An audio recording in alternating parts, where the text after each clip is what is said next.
Hello everyone, welcome to KTV Telugu. లోక్సభతో పాటు ఏపీ అసెంబ్లీకి ఎన్నికలు మరో 50 రోజుల్లోకి వచ్చేశాయి.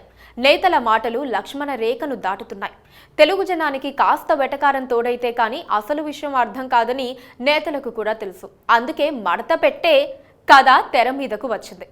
ఇటీవలి కాలంలో దానికి కాస్త అశ్లీలత కలిసినా జనం పెద్దగా పట్టించుకోవటం లేదు.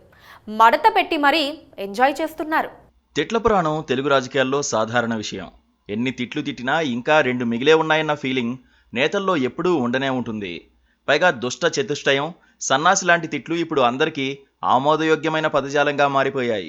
స్టేజీ ఎక్కారంటే ప్రత్యర్థులను 4 తిట్లు తిట్టకుండా అటు వైసీపీ కానీ ఇటు టీడీపీ నేతలు కానీ ప్రసంగాన్ని ఆపే ప్రసక్తే లేదు. అనేక తిట్లకు మంచి పబ్లిసిటీ కూడా వస్తోంది. ఈ క్రమంలో మడిచి అనే మాటకు సినిమా వాళ్ళు నానార్థాలు జోడించి కూడా చాలా రోజులు అయింది. జగన్ రెడ్డి అన్న ఒక్క మాటకు ఇప్పుడు టీడీపీ వాళ్లంతా మడిచిపెట్టి సమాధానం చెబుతున్నారు. ఎన్నికలు దగ్గర పడుతున్న వేళ కార్యకర్తలను ఉత్తేజపరిచే క్రమంలో జగన్ రెడ్డి ఒక మాట అన్నారు. చొక్కా మడత పెట్టి పనిచేయాలని వైసీపీ కార్యకర్తలకు ఆయన పిలుపునిచ్చారు. ఇక స్లీవ్స్ మడచాల్సిన సమయం వచ్చింది. అబద్ధాల యోధుల్ని మట్టి కల్పించాల్సిన సమయం వచ్చింది. మేడకు పదను పెట్టి మంచి చేస్తున్న ప్రభుత్వానికి అండగా నిలబడాల్సిన సమయం వచ్చింది. ఆయన ఏ ఉద్దేశంతో అన్నా కూడా మడిచి అనే మాట మాత్రం బాగా వైరల్ అయింది. అంతే, మరో సభలో చంద్రబాబు దాన్ని ప్రస్తావించారు. మీరు చొక్కా మడత పెడితే టీడీపీ జనసేన కార్యకర్తలు కుర్చీ మడత పెడతారని చంద్రబాబు సమాధానమిచ్చారు.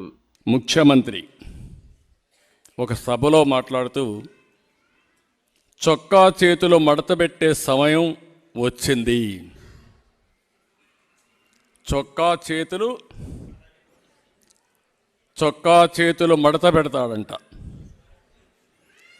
నువ్వు మీ వైసీపీ కార్యకర్తలు చొక్కాలు మడత పెడితే మా టీడీపీ కార్యకర్తలు, జన సైనికులు, ప్రజలు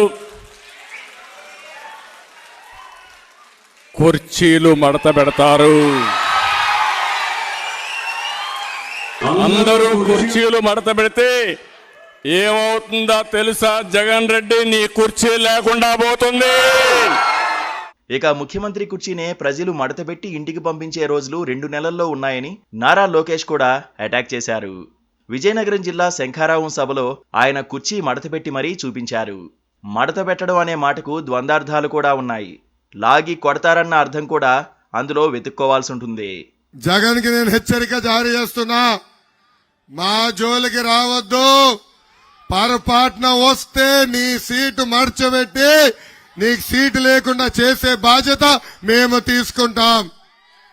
ఎలా చేస్తామో చూపించాలా ఆయనకు ఒకసారి. ఇదిగో బా జగన్,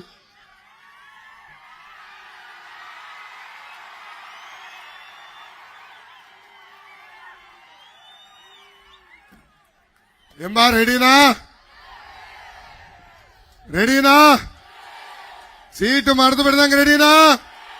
వదులుతామా ఈ జగన్ని? బాక్సింగ్ లో నడుముకు పై భాగానే కొట్టాల్సి ఉంది.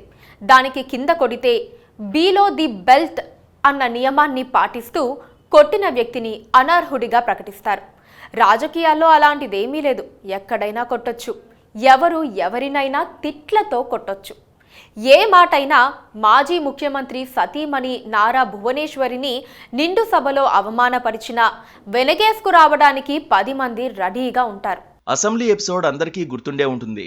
నిండు సభలో ఆ సభలో లేని నారా భువనేశ్వరి పట్ల కొందరు వైసీపీ నేతలు అసభ్య పదజాలాన్ని వాడారు, హావభావాలను ప్రదర్శించారు. వల్లభనేని వంశీ మినహా మిగతా వాళ్ళెవరూ కనీసం విచారం కూడా వ్యక్తం చేయలేదు. చంద్రబాబు లాంటి సంయమనం ఉన్న నాయకుడే భోరున ఏడ్చారంటే వైసీపీ నేతల తీరు ఎలా ఉందో అర్థం చేసుకోవచ్చు. తెలుగు రాజకీయాల్లో అదొక కోణం. అలాగని అప్పటినుంచి నేతలు వారిని వారు సంస్కరించుకున్నారా అంటే అదీ లేదు. ఎప్పటికప్పుడు కథ మొదటికొస్తోంది. నేతల భాష జారుడు బండ మీద దిగజారడమే గాని మెరుగుపడ్డం కనిపించడం లేదు. పైగా ఎవరు ఎక్కువ తిట్లు తిడితే వాళ్ళు పాపులర్ అవుతున్నారు, గొప్పోళ్ళు అవుతున్నారు. సీఎం జగన్ ఎప్పుడు ఎక్కడ మాట్లాడినా వ్యతిరేక మీడియా సంస్థలను, ప్రత్యర్థి పార్టీలను కలిపి 4-5 తిట్లైనా తిడతారు. దుష్ట చతుష్టయం అంటూ మొదలు పెడతారు. ఎన్నికల నాటికి ఏపీ నేతల భాష మరింతగా చెడిపోయే ప్రమాదం ఉందన్న భయం ప్రతి ఒక్కరిలో ఉంది. భావ ప్రకటనకు సందేశం ఇవ్వడానికి వేరు దారి లేదా అన్న ప్రశ్నలు తలెత్తుతున్నాయి. కుర్చీ మడతపెట్టి అధికార పార్టీ నేతను ఇంటికి పంపిద్దామనుకుంటే తప్పులేదు. అందులో 10 వెకిరి అర్థాలు వెతుకుతున్నారే, అదే పెద్ద సమస్య. మరి రాజకీయ జనం ఎప్పుడు బాగుపడతారో.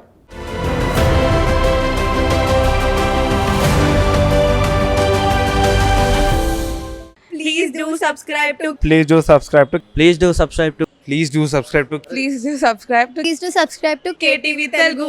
KTV Telugu. KTV Telugu. KTV Telugu. KTV Telugu. KTV Telugu. Please do subscribe to KTV Telugu.